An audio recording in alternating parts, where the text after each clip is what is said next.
సంవత్సరాల తరబడి ఎన్ని మందులు వాడినా మీ మోకాల నొప్పులు తగ్గట్లేదా? ప్రాణ పెయిన్ క్లినిక్ లో అత్యాధునిక చికిత్స.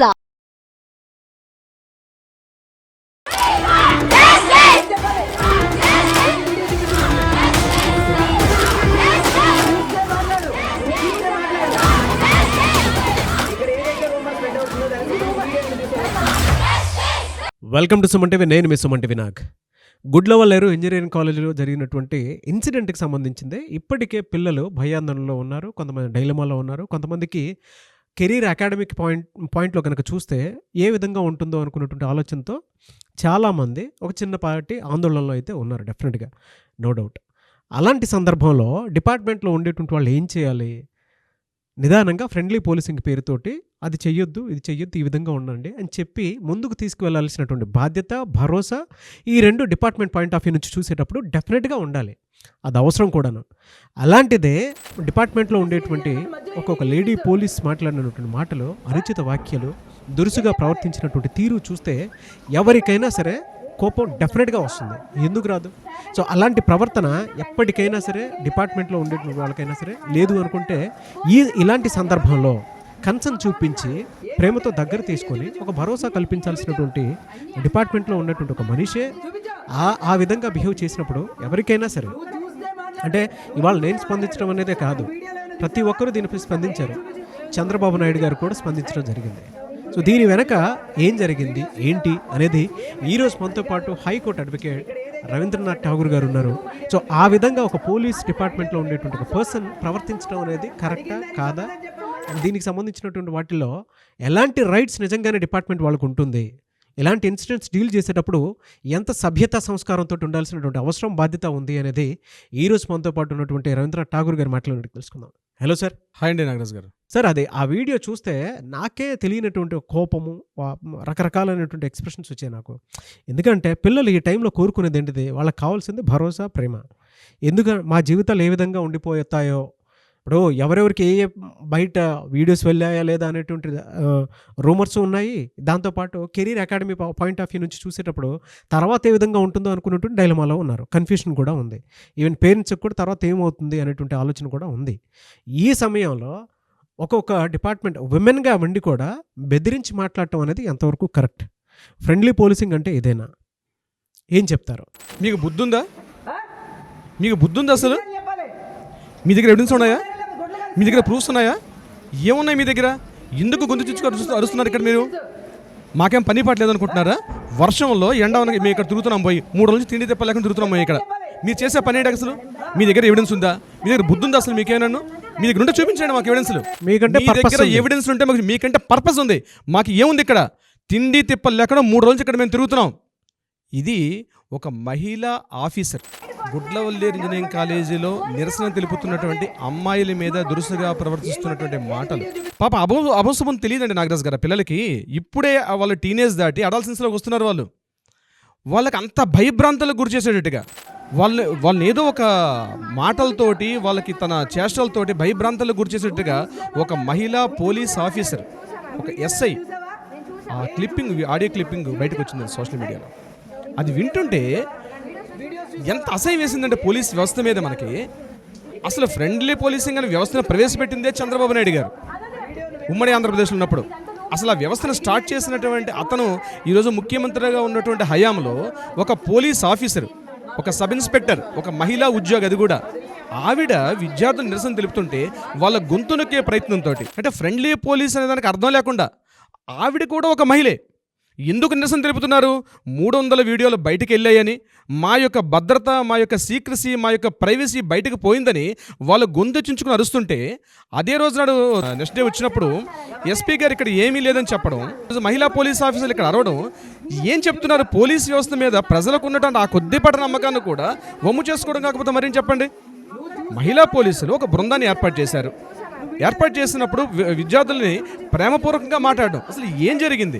ఇంట్లో ఒక తల్లి లాలించినట్టుగా మాట్లాడదు. పోలీస్ అంటే మనం బయట ఇంట్లో ఒక తల్లి రక్షణ ఉంటుంది, ఇంట్లో తల్లి రక్షిస్తుంది, బయట సొసైటీలో తండ్రి రక్షిస్తాడు. కానీ బయట టోటల్ సమాజంలోకి వెళ్ళేటప్పటికి మనకి పోలీస్ అనే ఒక భద్రత అన్నది పిల్లల్లో కల్పించగలిగితే ఖచ్చితంగా ఒక మంచి జనరేషన్ ఫామ్ అవుతుంది. కానీ అడాల్సెన్స్లోకి వస్తున్న అమ్మాయిలు ఇప్పుడు బీటెక్ ఫస్ట్ ఇయర్ సెకండ్ వ్యవస్థ ఇయర్ మీద రెస్పెక్ట్ కూడా ఉంటుంది. వ్యవస్థ మీద రెస్పెక్ట్ వస్తుంది. ఇప్పటికే పోలీసు వ్యవస్థ మీద పూర్తిగా డౌట్ పోయింది. ఆల్మోస్ట్ 1% కూడా ఉందో లేదో బహుశా. అటు అమ్మాయిలు ఇప్పుడిప్పుడే ఈ రకరకాల సోషల్ మీడియాలో సినిమాలు అవి చూసి కొంతవరకు వాళ్ళు ఇన్ఫ్లుయెన్స్ అవుతున్నారు. అటువంటిది పిల్లల మీద వాళ్ళకి నమ్మకం కలిగించాల్సింది పోయి మనం 2-3 వీడియోలు గట్టిగా చెప్పాం. మనం పిల్లలకి ముందు నమ్మకం కలిగించండి. కాలేజీల్లోకి వెళ్ళి మేము మా క్లాసెస్ చదువుకుంటాం, వాళ్ళు సెమిస్టర్ ఎగ్జామ్స్ రెడీగా ఉన్నాయి. ఇప్పుడు ఆల్రెడీ ఆగస్టులో ఉన్నాం. నవంబర్ డిసెంబర్లో సెమిస్టర్ ఎగ్జామ్స్కి రెడీ అవ్వాలి. ఒకసారి సెమిస్టర్ ఎగ్జామ్స్ పోతే మళ్ళీ ఏమైనా ఈ ఎగ్జామ్స్ అని ఇలా ఒక కాలేజీ సెపరేట్గా ఉండదు కదా, వాళ్ళు మళ్ళీ బ్యాక్లాగ్స్ రాయాల్సిన పరిస్థితి వస్తుంది. వాళ్ళ మీద ఇప్పటికే గుదిబండగా ఉన్నాయి. ఇప్పటికే కాంపిటేటివ్ పరిస్థితుల్లో పిల్లలు బయటికి రావడం అనేది చాలా టఫ్. వాళ్ళు ఎదుర్కొన్న స్ట్రెస్ మామూలుగా లేదు. ఒకప్పుడు ఎడ్యుకేషన్ సిస్టమ్ వేరు, ఇప్పుడున్న ఎడ్యుకేషన్ సిస్టమ్ వేరు. ముఖ్యంగా అమ్మాయిలు ముఖ్యంగా చెప్తున్నానండి, సొసైటీలో తిరగలేక ఎవరితో మాట్లాడితే ఏం జరుగుతుందో తెలియని పరిస్థితుల్లో వాళ్ళు ఇండివిజువల్ వాళ్ళ ప్రైవసీని కూడా పూర్తిగా హరించేసి కాలేజీ ఇంటి తర్వాత భద్రత హాస్టల్ అని పెడతారు పేరెంట్స్. ఇంట్లో తమ ఆడపిల్లల్ని భద్రంగా చిన్నప్పటి నుంచి పెంచుకున్న పిల్లని తీసుకుపోయి గర్ల్స్ హాస్టల్ ఎందుకు పెడతారండి? అంటే మా తర్వాత ఆ కాలేజ్ అంత భద్రత కల్పిస్తుందనే వ్యవస్థతో పెడితే అక్కడ ఇటువంటి అరాచకాలు జరిగినప్పుడు దానికి రక్షించాల్సిన పోలీసులు, దానికి ప్రొటెక్ట్ చేయాల్సింది పోయి ఆ అమ్మాయిల్ని పెట్టుకొని అమ్మాయిలకు ఎదురుగుండా వాళ్ళు నిరసన తెలుపుతుంటే ఆడియో వాయిస్లో వాళ్ళు ఎంత గట్టిగా అరుస్తున్నారంటే ఆఫీసరు, ఆ పోలీస్ సబ్ ఇన్స్పెక్టరు అమ్మాయిని ఎంత దురుసుగా ఆమె బాడీ లాంగ్వేజ్ ఒకసారి చూసినట్టయితే ఎంత ర్యాష్గా ఉందండి. ఏమైనా క్రిమినల్స్ వాళ్ళు ఏమైనా టెర్రరిస్ట్లా? వాళ్ళు చేసిన తప్పేంటండి? యాజ్ పర్ ఇండియన్ కాన్స్టిట్యూషన్ అమ్మాయిలకి హక్కు ఉందండి, ఒక ప్రొటెక్ట్ చేసే హక్కు ఉంది. ఆర్టికల్ 14 to 14, 15, 16, 17, 18, 19 ఈ ఆర్టికల్స్ అని చెప్తున్నాయి. వాళ్ళకి నిరసన తెలిపే హక్కు ఉంది, వాళ్ళ ప్రైవసీని రక్షించే హక్కు ఉంది, వాళ్ళు బయటకు వచ్చి వాళ్ళ స్వేచ్ఛా స్వాతంత్రాలకు తిరిగే హక్కు ఉంది. Article fundamental right, that is their fundamental right. వాళ్ళ ఫండమెంటల్ రైట్ హరించే హక్కు ఎవరికీ లేదని చెప్తుంది. సుప్రీంకోర్టు 2017 ఇచ్చిన తీర్పు 2017లో క్లియర్గా చెప్పింది, ప్రైవసీ కూడా ఫండమెంటల్ రైటే. ఇంతకుముందు లేదండి, 2017 ముందు మనకి ప్రైవసీ లేదు. 2017లో ఒక తీర్పులో చెప్పారు ఫండమెంటల్ రైట్, ప్రైవసీ కూడా ఫండమెంటల్ రైట్ అని చెప్పారు వాళ్ళు. అంటే పోలీసు ఎంత మాత్రాన అంటే వ్యక్తుల మీద దురుసుగా ప్రవర్తిస్తారా? ఎవరితో డీల్ చేస్తున్నారు మీరు? వాళ్ళు ఏమైనా ఉగ్రవాదులా, టెర్రరిస్టులా, లేకపోతే వాళ్ళు ఏమైనా అక్యూజ్డ్ నిందితుల మర్డర్లు చేశారా?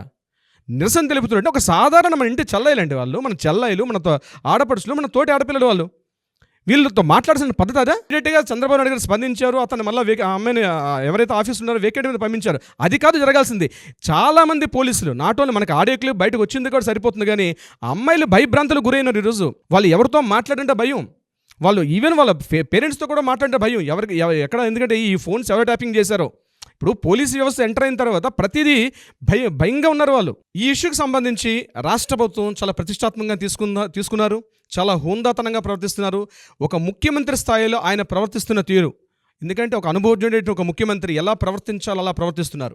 దీన్ని ఎక్కువగా నేషనలైజ్ కాకుండా, ఇంటర్నేషనలైజ్ కాకుండా తను చాలా జాగ్రత్తగా ప్రొడక్షన్ చేస్తుంటే తన కింద ఉన్నటువంటి పోలీస్ యంత్రాంగం ఇంత దురుసుగా ప్రవర్తించినటువంటి ఈ సంఘటన ఏదైతే ఉందో, అలా ట్విట్టర్లో చూడండి నాగరాజు గారు, ఎక్స్లో మీకు బాగా కనిపిస్తుంది, గర్ల్స్ హాస్టల్ అని హ్యాష్ట్యాగ్ కొట్టండి, దీన్ని చాలా పెద్దగా వైరల్ అయిపోతుంది. ఆవిడ ప్రవర్తించినటువంటి తీరు అంటే ఇష్యూ కూడా ఎక్కడికెక్కడికో వెళ్ళిపోతా ఉంది. ఇప్పుడు స్థాయిలో ఐపీఎస్ ఆఫీసర్లు కానీ దీన్ని చాలా హోందాగా ఇమ్మీడియట్గా ఏదైతే చంద్రబాబు నాయుడు అందిస్తున్నటువంటి సూచనల మేరకు వాళ్ళు చాలా హోందాగా ఎప్పటికప్పుడు ఎవ్రీ 3 hours ఒకసారి సమీక్షలు పంపిస్తున్నారు, దాన్ని అప్డేట్ చేస్తున్నారు. చాలా క్లియర్గా వాళ్ళు అప్డేట్ చేస్తుంటే ఏం చేస్తున్నారంటే మనకి తెలియకపోవచ్చు, బట్ ఏదైనా ఒక రాష్ట్ర ప్రభుత్వం యొక్క ప్రతిష్టను మాత్రం కాపాడే విధంగా వాళ్ళు పనిచేస్తుంటే కింది స్థాయి ఉద్యోగాలు చేస్తున్నటువంటి ఈ రకమైన నిర్వాహకం వల్ల రాష్ట్ర ప్రతిష్ట పూర్తిగా అప్రతిష్ట పాలే పరిస్థితిలో ఉంది. ముఖ్యంగా ఈ విద్యార్థులకు నేను సూచించేది ఒకటే నాగరాజు గారు, మీకు కూడా కొన్ని హక్కులు ఉన్నాయి, ఒక స్టూడెంట్ రైట్స్ ఉన్నాయి మీకు.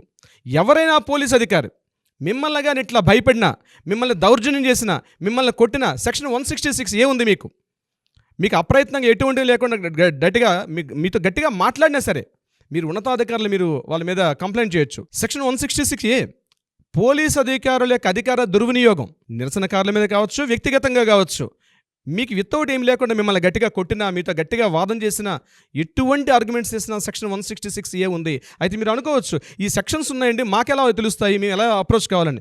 దీనికి కూడా ప్రొసీజర్, లీగల్ ప్రొసీజర్ ఉందండి. ఇమ్మీడియట్గా ఎవరైతే మీ మీద ఇటువంటి అటాక్స్ చేస్తారో ఇమ్మీడియట్గా వాళ్ళు హైర్ అథారిటీస్కి మీరు ఆ వీడియో క్లిప్ని కానీ లేకపోతే ఆడియో క్లిప్ని కానీ ఇమ్మీడియట్గా మీరు హైర్ అథారిటీస్కి పంపించండి. డెఫినెట్గా హైయర్ అథారిటీస్ యాక్షన్ తీసుకుంటారు. ఏ స్థాయిలో ఉన్నటువంటి పోలీస్ అధికారులపైనైనా సరే పోలీసు యంత్రాంగం డెఫినెట్గా అది తీసుకుంటారు. ఒకవేళ వాళ్ళు తీసుకోకపోతే మీకు నేషనల్ హ్యూమన్ రైట్స్ కమిషన్ రెడీగా ఉంది. హ్యూమన్ రైట్స్ కమిషన్లో కూడా ఈ క్లిప్పింగ్స్ పంపించండి. మీ ప్రాంతీయ స్థాయిలో, మీ గ్రామ స్థాయిలో, మీ జిల్లా స్థాయిలో కూడా హ్యూమన్ రైట్స్ కమిషన్స్ ప్రతి చోట వర్క్ చేస్తున్నాయి. మీరు జస్ట్ యూట్యూబ్లో చెక్ చేయండి, కనిపిస్తాయి మీకు. లేదా గూగుల్కి వెళ్ళి చెక్ చేయండి, కనిపిస్తాయి. ఒకవేళ మీరు అది కూడా మేము చేయలేమండి, మా వివరాలు బయటకు వెల్లడిస్తే ఎక్కడ మాకు ప్రమాదం అనుకుంటే డెఫినెట్గా మమ్మల్ని సంప్రదించండి. డెఫినెట్గా న్యాయ సలహాదారులు ఇవ్వడానికి మేము 24/7 మేము ఎప్పుడు కూడా మీకు అందుబాటులో ఉంటాం. పోలీస్ అధికారులు అన్నంత మాత్రాన వాళ్ళు ఏదో నిరంకుశలో వాళ్ళు ఎక్కడ ఆకాశం విడిపడ్డేవారు కాదండి. Everyone we should obey the Indian constitution. ఎవరైనా సరే భారత రాజ్యాంగానికి మనం ఖచ్చితంగా దానికి విలువ ఇవ్వాలి. అందరం రాజ్యాంగ ప్రకారంగా నడవాలి. పోలీస్ అధికారులు అన్నంత మాత్రం కాదు, వాళ్ళని నేర విచారణకు వచ్చారు. నేర విచారణ చేసే పద్ధతి కూడా వేరే ఉంటుంది. నిరసనకాలు ఒక ప్రొటెస్ట్ చేసే అధికారం ఉంది. కాలేజీలోనైనా సరే బయటైనా సరే కొంతమంది ఒక గ్రూప్ ఆఫ్ యాక్టివిటీస్ నిరసన తెలిపే హక్కు ఉంది, ధర్నా చేసే హక్కు ఉంది. అయితే శాంతియుతంగా చేయాలి. హింసాత్మకంగా మారినప్పుడు పోలీసులకు వేరే పవర్స్ ఉంటాయి, వాళ్ళ అథారిటీస్ ఉంటాయి. మీరు నిరసనగా తెలుపుకునే హక్కు మీకు ఉంటుంది.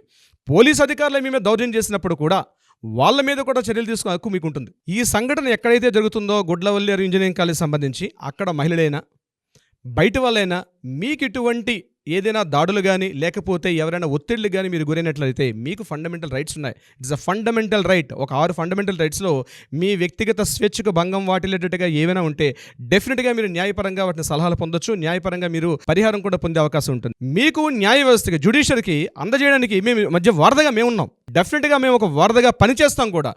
మహిళలకు మనం భద్రత కల్పిస్తున్నాం ఇక్కడ.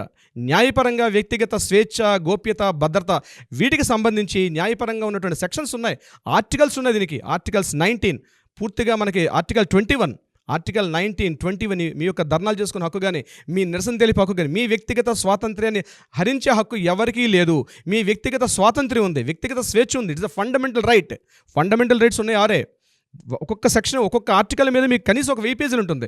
చాలా యాడ్ అయి ఉంటుంది అందులో. మీరు దాని గురించి భయపడాల్సిన అవసరం లేదు. ఈ ముఖంగా మనం ఈ వేదిక ద్వారా మనం చెప్పేది ముఖ్యంగా మహిళలకి, ఈ సంఘటనలో ఇన్వాల్వ్ అయినటువంటి అమ్మాయిలు కావచ్చు, ఎవరైనా ఇబ్బందులు పడి ఉంటే డెఫినెట్గా మనల్ని సంప్రదించగలిగితే మనం వాళ్ళకి ఇస్తాం. సెక్షన్ 352 అమ్మాయిలకి, ఐపీసీ సెక్షన్ 352 ఏం చెప్తోంది? మీ యొక్క వ్యక్తిగత స్వేచ్ఛ స్వాతంత్రాలు హరించే ఎవరైనా మిమ్మల్ని ఇట్లాంటి వీడియోస్, ముఖ్యంగా దుస్తులు మార్చుకునేటప్పుడు కానీ, స్నానాలు చేసేటప్పుడు కానీ, మీకు తెలియకుండా మీ యొక్క అనుమతి లేకుండా ఎవరైనా ఇందులో ఇన్వాల్వ్ అయితే వాళ్ళ మీద మీరు యాక్షన్ తీసుకోవచ్చు. మిమ్మల్ని ఎవరైనా బెదిరించినా, మిమ్మల్ని ఎవరైనా తిట్టినా, మిమ్మల్ని రకరకాల ఇన్ఫ్లుయెన్స్లు చేసినా, ఇగో ఈ విషయాన్ని బయటకు రిలీజ్ చేస్తే మీ పేరెంట్స్కి చెప్తా, ఈ రకంగా చెప్తే మీ పెద్దవాళ్ళు చెప్తా, లేకపోతే నేను చంపుతా, నువ్వు ఖచ్చితంగా వాట్సాప్ మెసేజ్ పంపిస్తారు, నువ్వు నాతో లైంగికంగా పార్టిసిపేట్ చెయ్యు, నా ప్రపోజల్ యాక్సెప్ట్ చెయ్యు, నాతో లవ్ చెయ్యు, ఇట్లా హెరాస్మెంట్ చేసిన ప్రతి దానికి శిక్షలు ఉన్నాయి. అయితే మీరు చేయాల్సింది ఏంటి? మమ్మల్ని సంప్రదించాలి. మీకు దగ్గరగా న్యాయ వ్యవస్థ సంప్రదించండి. ఒకవేళ లేదు మమ్మల్ని ఇబ్బంది కలుగుతున్నప్పుడు డెఫినెట్గా మనం కింద కాంటాక్ట్ చేసిన నెంబర్స్కి మీరు సంప్రదించగలిగితే డెఫినెట్గా మనం 24/7 సుమన్ టీవీ యాజమాన్యం కానీ, మేము కానీ, ఇటు జ్యుడిషియరీ నుంచి మేము కూడా డెఫినెట్గా వాళ్ళ యొక్క వివరాలను గోప్యతగా ఉంచుతాం. మీకు సత్వరం న్యాయం అయ్యేటట్టుగా మేము మన వైపు నుంచి కూడా ప్రయత్నం చేద్దాం. నాగరాజు గారు, డెఫినెట్గా అండి. ఎందుకంటే వాళ్ళ చాలా రాష్ట్రంలో జరుగుతున్నటువంటి వాళ్ళ ఒక నిరసన తెలుసుకునే దాంతోపాటు చిన్న భయాందోళనలో కూడుకున్నటువంటి ట్రామాలో ఉన్నప్పుడు మనమే బాధ్యత గల పోలీస్ ఆఫీసర్గా మనమే ధైర్యం చెప్పాల్సినటువంటి అవసరం ఉంది. మదర్ పొజిషన్లో ఉన్నారు ఆవిడ, దాంతోపాటు సర్వీస్లో ఉన్నారు. పిల్లలకి ధైర్యం చెప్పాల్సింది పోయి ఎదురుదాడి చేసినట్లు నిరసన అంటే దురుసుగా ప్రవర్తిస్తే వాళ్ళు ఎక్కడికి వెళ్ళి చెప్పుకుంటారు? కొంతమంది ఆడపిల్లలు అక్కడ మాట్లాడలేకపోతున్నారు. మీకు పర్పస్ ఉంది, మాకేముంది అన్నట్టు మాట్లాడితే ఒక్కొక్క సర్వీస్లో ఉన్నటువంటి ఆఫీసర్ మిగతా వాళ్ళకి ఏముంటుంది అసలు? ఆ పిల్లలు ఎక్కడికి వెళ్ళి చెప్పుకొని ఉంటారు? పోలీసులు ఇలా మాట్లాడుతుంటే ఏంట్రా బాబు ఇది మా జీవితాలు ఇలా ఉన్నాయని చెప్పేసి వాళ్ళు డైలమాలోకి వెళ్ళిపోతారు. చాలా పెద్ద విషయం సార్ ఇది.